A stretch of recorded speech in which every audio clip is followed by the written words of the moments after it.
Good afternoon,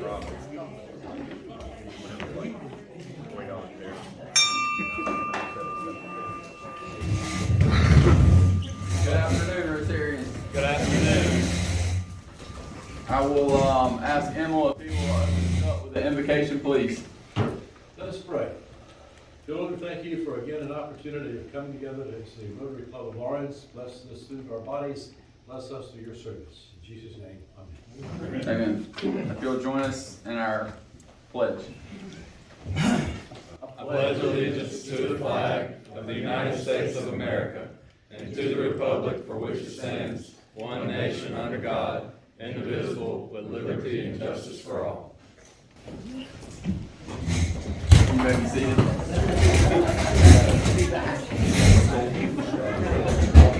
Eric, it's good to have you back. Would you mind introducing us to any guests and anything else? Yeah. We have two guests here today. We have Ashley Smith, and then we also have JD here with the Boy Scouts.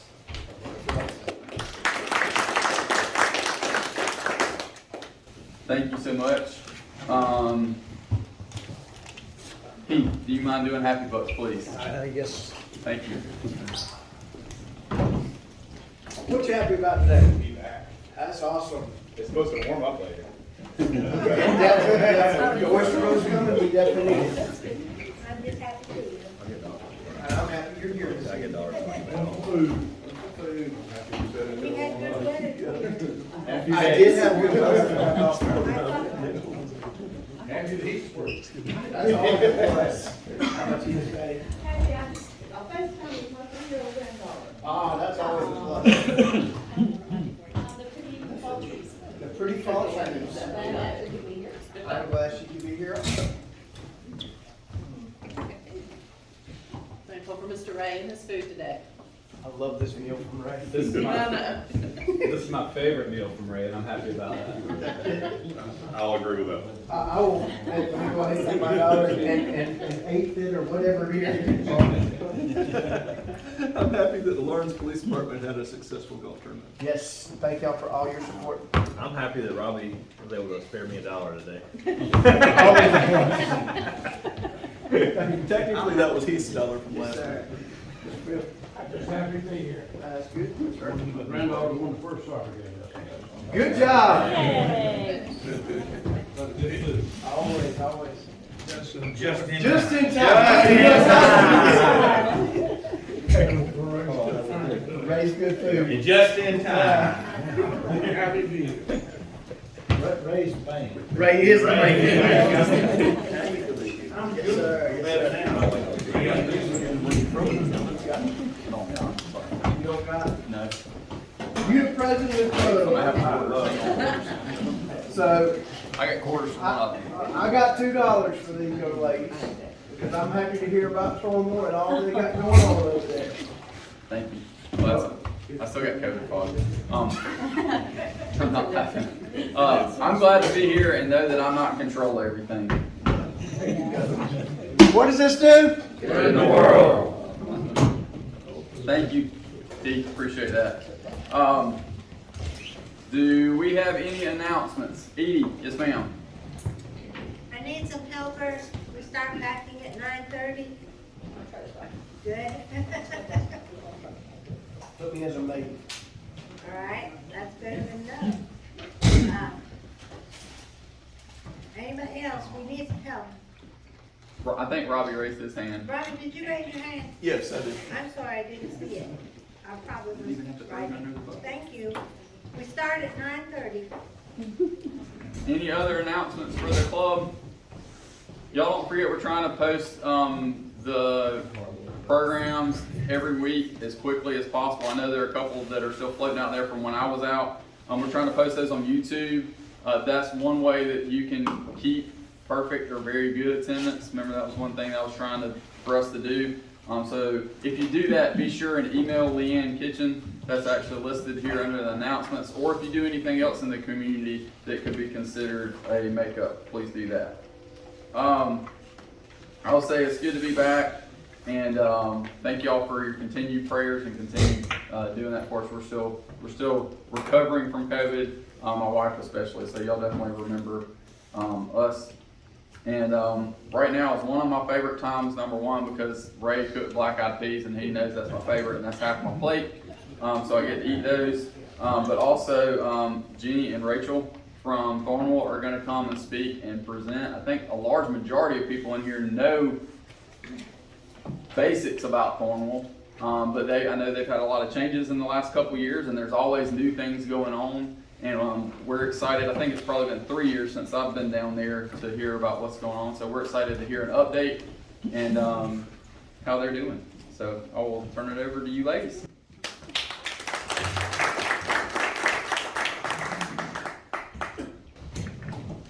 Hello. So good afternoon. I first just want to say thank you so much for giving us this opportunity to come and update you and share just all the wonderful things that we do have going on at Thornwell. I had asked him the question when we got here. I had an idea in my head, but I wanted to know how many people in the room were familiar with Thornwell, where we are. Okay, good. So that's 100%. So the where we are for me to say we have a campus in Clinton is like, yeah, we know that. We have 350 acres. You probably know that too. So we will skip all of those things. A lot of knowing that we were established in 1875 and for over 100 years being a children's home / orphanage was what we did and what we did very well. And what we do still continue to do today. The beauty of Thornwell is the thought of looking ahead. How can we continue to serve children and families? How can we continue to serve more children and families as that need is greater? It's greater through the pandemic of COVID. It's greater as our populations and communities grow. And so that is where what we call, and we've put at the end of each table, what we call our fact sheet. If everyone wants to grab one, we didn't want to assume everyone would want one, but if you do, you can kind of reference as I'm talking through it. On our campus, there are programs that take place physically there. So there is the residential campus, which you all will be glad to know. I think this is the first group that we will be speaking to say we are now calling it our ARC program, and that's ARC. So that ARC program, while it continues today to serve children that are coming through DSS, so in those moments of being identified for whatever that circumstance is, abuse and neglect, we are also evolving into a program that there's so many circumstances that these children from hard places go through. So you have your children that have been in many different foster care homes. So they've been in one, they've moved to another, they've moved to another.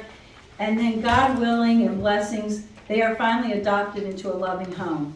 So that abuse and neglect that they've had for many years is stopped. They're in a loving home, but all of the trauma and the things that they have gone through are now at full circle while they're in this adoptive loving home. And these adoptive parents sometimes are not equipped and they're not ready to deal with what these children come with. And so we are currently going to walk alongside that adoptive family so that the adoption still takes place, it still goes through. But we're going to identify what help does this child need. Open our doors. We have many cottages on campus. So they will come and they will live with us, and we'll identify what that time frame looks like. It could be anywhere from 9 months up to 18 months, I think is what we're saying. And during that time, we're going to work with the family too. They're going to be involved. They're going to be, in or on campus, not full time, but on weekends and things like that. They will receive all types of therapy. And so our therapy program is growing exponentially at the moment. We're adding art therapy, equine therapy, your one-on-one therapy, group therapies. And so while each child is going to have different needs, we have a team that will identify what those are and provide that care to that child while they're in our care. We will also provide educational support. So I'm sure you've heard this before, but a lot of these children come years behind in their academics. And so that creates a frustrating space for them. not wanting to go to school, not wanting to learn because they're behind. So we have an exceptional reading program on our campus, so they will have access to that program. We also have a learning center. So that learning center is within our charter school. I'm sure you're all aware of the Thornwell Charter School. That is a service provided to the community as a lottery school. Our children on campus do attend that school if they are age appropriate. And within there is the learning center. So kids that are now in our residential but now art program can take advantage of those educational services as well. And so once they walk through the service and they have the love and the support and the therapy and the educational background and all of the tools that they need, they'll be reunited with that adoptive family or whatever their legal part, guardianship is at the end, and then we'll still continue to be support of them. So that's where our residential program is going. I know that's a lot, so I don't know, I'll pause for a quick second to see if anyone has any questions about that. Okay, perfect. So we currently, we started that program. We have enrolled 7 children within just the past couple weeks under this new dynamic. And right now we have just over 30 kids on campus, and we're looking to hopefully renovate and add some cottages to the mix and grow as we move forward. So that's residential program. We also have the Child Development Center on campus. So that is also a community program. It is a facility that is in the back part of our campus, but that's for children ages 0 to 4. So these are your lower income families that would not otherwise be able to afford daycare, as daycare is extremely expensive. The infant to 2-year-old program is assisted through Early Head Start. Thornwell solely funds the 3-year-old program, and then the 4-year-old program is assisted by Head Start. So we have just over 100 kids in that program Monday through Friday. And so then I wanted to speak about our farm. So the farm, are any of you aware of the farm and the revitalization when I say that? Okay. So, in the early years, they lived on the farm, that dairy cows and all of that stuff. And then for the past over decade, the farm has laid dormant because of lack of funds. And so there was a large team, a very strategic team that was put together to help create a revitalization, a 10-year revitalization plan for our farm. We're over halfway through our first real full year of what that looks like. But we do have some female cow on campus, over 300 hens. We have 1 bull that has joined our family. We have a marketplace, so if you have not seen the marketplace, it is straight down West Maple Street. It is selling all the produce that we are growing straight from the farm. There's also chicken, there's milk, there's cheese, there's all kinds of things to purchase through the marketplace. The kids that live on campus, while back in the day it was a job that you could, you're gonna live here and we're gonna have a job too. Fast forward to 2021, we can't say you're gonna have a job, we give them the opportunity. And many of them have stepped up to that opportunity, so they're learning life skills on how to plant crop, how to take care of them, how to pick on them, what we do with them, how to take care of livestock and things like that. So it's created a great opportunity for them as well, and I'm looking to grow that to church groups coming out, field trips, things like that. So we are entering our last weekend of the Farm Festival this weekend. So if you have not come out, please come and join us. It's tomorrow and Saturday, hayride, corn maze, playground, that kind of fun thing. But lastly, a new thing, within the last 10 years, with the thought of wanting to get ahead of this. How can we serve more children and families? How can we provide them with care? Well, we want to help them before there's abuse and before there's neglect. So what does that look like? So that's where our community-based programs have come into place. They're called Building Families, which is a therapy program, and that is now through Georgia, Florida, and South Carolina.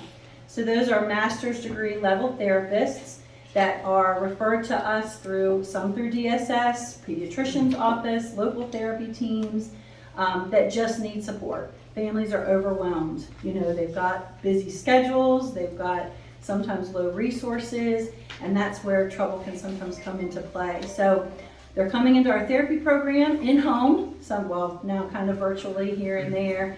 And our team is walking them through and providing them with tools. We also have a Strengthening Families program that's on our campus, face-to-face, twice a year. It's a 14-week program. So for those, and the one example that I always share is we had a single mom of 4 children that she was struggling behaviorally with all 4 of them, at a loss. She came and did our 14-week program. Her mother came along. And on the last night, so that, to back up, the program is 1 night per week. And so when the children get there, the children go one way, the parents go another way, and they have, instruction. And at the end of the night, they come together just for a meal, a simple family meal, which doesn't happen a lot of times in homes, and what that looks like and the benefit of that. But this particular instance, at the end of that 14 weeks, the grandmother got up and said, gosh, if I would have had these tools when I was a parent, how different our lives would have been. Simple things on how to communicate with one another and how to spend quality time. So that's our Strengthening Families program. Our attempt to get out in the communities, provide them with resources before those difficult things that take place. So that's kind of the latest and greatest on Thornwell. I don't know if there's any questions or feedback, anything that I could answer at this time. I try not to get too in the weeds. Yes, ma'am. Do you have problems with parents that will not relinquish their own life so that a child can be adopted? I think that sometimes those decisions are more in the hands of DSS a lot of times. What I will say is, there's been changes throughout the state of South Carolina and legislatively that a lot of times prohibit how much impact we can have. The focus is really on foster care these days, getting children in foster care homes more than places like Thornwell. So even though Thornwell, and by the show of the 100% hands that went up, that we have individual homes on campus that have individual parents in those homes. We're not a big facility that people are clocking in and out. We're put in that group. So that limits a lot of what we can do sometimes, but absolutely. Yes, sir. Where did Thornwell get its name? Thornwell get its name. So do not quote me on this, but I'm pretty confident it was, so Dr. Jacobs is the founder of Thornwell, and he named it after a Presbyterian pastor, Dr. Thornwell, that was in South Carolina. So it's a family name. It is. Yep. Yes, sir. Does the school go through kindergarten through 12th? Oh, that's a great question. Thank you so much for asking that. The charter school currently so last year it was kindergarten to 8th grade, and then the school year that just took place, we added 9th grade. And the plan is every year adding a grade until we're back to 12. My mother, she taught down there for years, kindergarten, first grade. Oh, that's awesome. Yep. Yeah, so just in 3 years will fly by, we'll have the full 12 grades. Athletics were added back for the first time this year. So I've been told back in the day the Thornwell football team was something to talk about, so who knows? Any other questions? Are you still using the elementary school? We used to be the elementary school. So the elementary school, as far as the education, it's all the charter school. Okay. Yeah, so there's a child development center 0 to 4, charter school, kindergarten through 8th. 9th, sorry, just happened, 9th. Anything else? All right, yes, sir. How many cows did you say you had? So right now there's 21 female and 1 bull. You need to get 2. What did you say? You need to get 2. Hey, I've learned a lot through this process. I am not a farm person. There's been some emails I've got from our farm director. We had this question up there right away. He wanted to know how much it was. He's like, I want to buy a cow for the farm. So I emailed our farm director. I'm like, okay, I need to know how much a cow is, and I need to know what we have. And he replied back, We are getting ready to get 20 female breeding heifers and 300 meat birds. And I paused and went, can I say that, number one? And what's a meat bird? I had to walk through this whole process. So that's where that has all come from. Did y'all sell some of the land down there a few years ago? Is the entire farm still there? I seem to remember there was some talk about selling part of the farm. I don't think so, no. I know there was like a talk, there was a lady that, the shape of that property that's kind of more out that we're not using besides moving the cows around to different pastures. There was like a small chunk of property that this woman owned that she ended up donating to Thornwell because it was like kind of intermittent, but no, not that I'm aware of. Has any of it been sold? Okay, I'm gonna turn it to Jenny. She's just gonna speak on opportunities to partner with us and come volunteer and just to get involved. Hello, I'm gonna say good morning, but I guess it's afternoon. Good afternoon. Has anyone ever volunteered or like done any type of service work at Thornwell before? It's okay to say no. I'm newer, so I'm just kind of get a feel for what y'all done before. Well, there's always lots of opportunities, and I've only been on board for a couple months, and I'm still learning different opportunities too. So a couple of things I'll touch on. It's definitely not exclusive. I always have people that are like, oh, hey, I'm really good at this. Can I do that? Like, sure, like, let's go for it. So Rachel talked about our residence program, and there's always a need there. So just some basic stuff. There's always a need for supplies, of course. If you want to do more just indirect service, hygiene products, things like that. They always love like having new linens and bed sheets and things like that. They're going through that stuff pretty quickly, so it's always nice to have those things donated. And our residents, I almost said students, our resident kids used to work in higher ed, so I keep saying students, I keep saying kids. But our residents kids have been kind of cooped up with COVID, and so they are desperate for interaction. So I actually just met with some of them yesterday, and I was like, what are some things that y'all want to do? They want to go out and do games like basketball. They want to be outside. They want to like have some interaction, do ice cream social, just be outside with other people. And it was kind of funny because I was in there and they're like, wait, can you just stay and like stay in here? And I was like, I actually have to go to another like cottage. And they're like, no, we want people to be in here with us. So there's always opportunities to actually interact with our kids on campus too. So it's really important for them to get to interact with other people, and then y'all get to know the kids that we have and that we serve, and it just makes that connection even stronger. And we have Christmas coming up as well. We have people that do Christmas parties and just parties throughout the year just to do some type of social with the kids on campus, things like that. We have people that will come and like, hey, we want to cook hot dogs like for your people on campus. Like, great, like let's go. If there's food, like they will come. Like they love free food. It's just so funny, especially the teenage boys, and they eat a lot. So they're like, yes, if there's food, like we're gonna be there.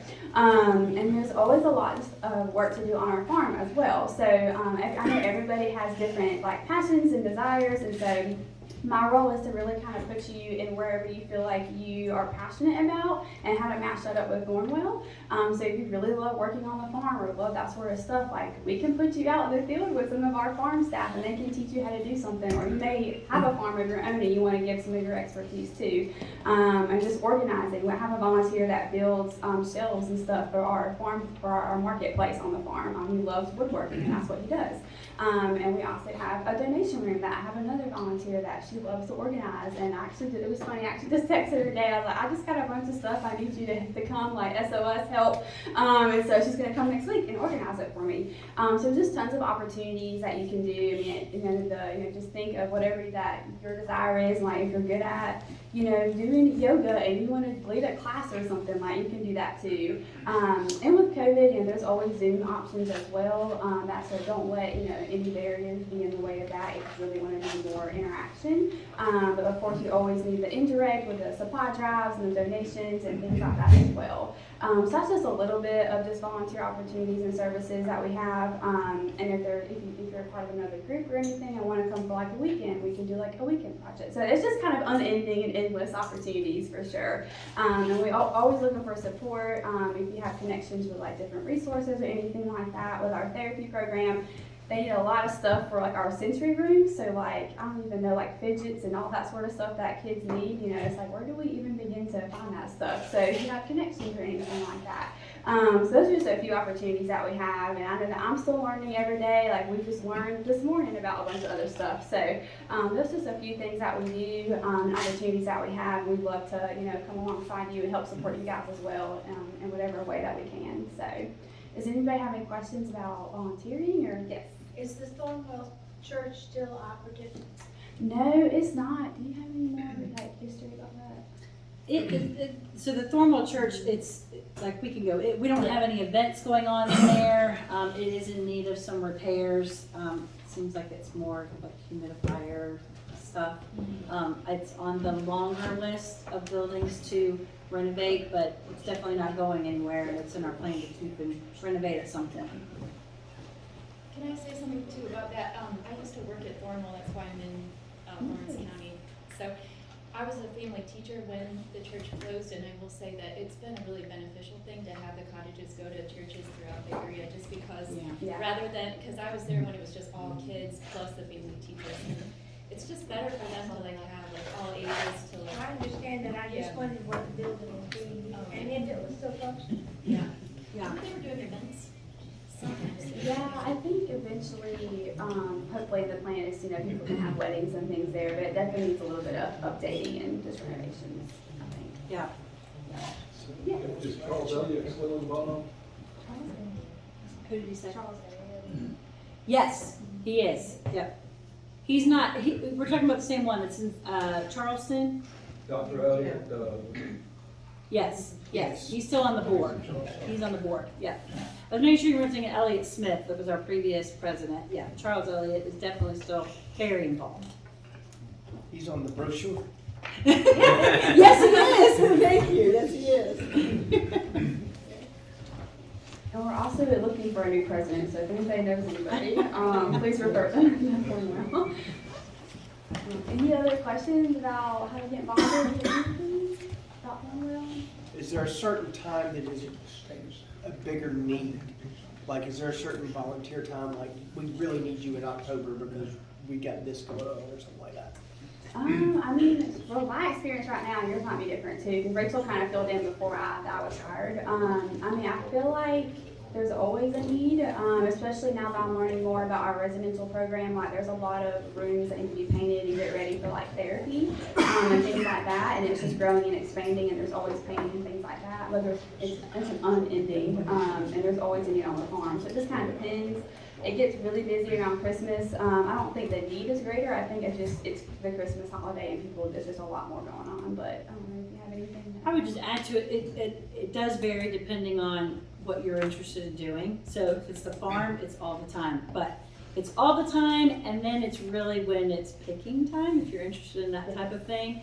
But we do have a heavy flow of traffic that comes through at Christmas, New Year's, Christmas, and then we get into like April, May, June. And supplies start dwindling and people are busy with summer stuff, and so there is more of a need maybe as far as like hands-on volunteering on campus and that time of thing. There's always something going on. Yeah, we'll find something.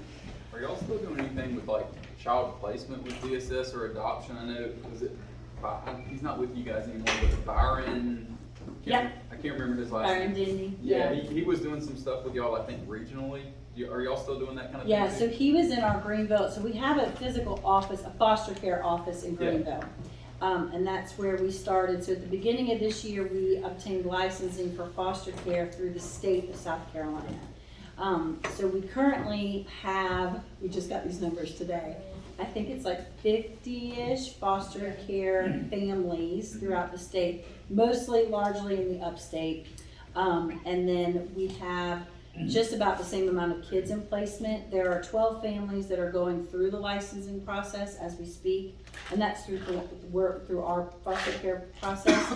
But then I think the time frame is still 2 weeks. We have identified, renovated, updated a cottage on our campus that we are piloting foster care on our campus. So there's a set of foster care parents that this will be their home. Their children will live with them, and then foster care children will be in their placement on our campus and receive all of our services. So that's the first We're hoping for there to be a village of those homes and then a couple homes right behind it that we've identified. But that's kind of where we are with foster care. Yep, and Byron was in our Greenville office. Great questions. Yeah, and I did forget to mention, our teaching parents always need love too. So even just, you know, I think they kind of, everyone always thinks about the kids we have on campus, which is, should be, but we have hardworking people that need some love too. So any type of like, you know, just thank you cards or letters of encouragement or, you know, like spa baskets for the ladies or like a movie basket or something like that. Like they're really appreciative of that and it helps them as well. So. Any other questions about anything? Y'all been awesome.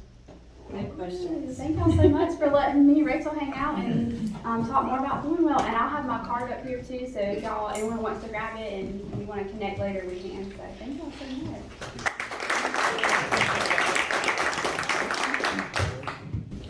Thank you, Jenny and Rachel, for presenting, and I know I learned something new, and I asked the question, so I did. So there's an extra $1 in the bucket for those that are recommended to give an extra $1 in the bucket. That's not to discourage questions, that's just to make sure that we raise more funds. That's what it's for. So, thank you all again, and thank you, Ashley and JD, for y'all being here, and thank you, Scott, for showing up. And he snuck in, so I figured I'd point him out. Thank you for coming, because sometimes we don't even make it, so thank you for taking the time to come.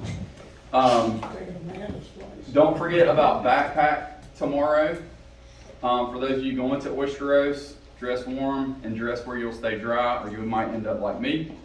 And I think that's it. So we'll stand for our four-way test and our motto.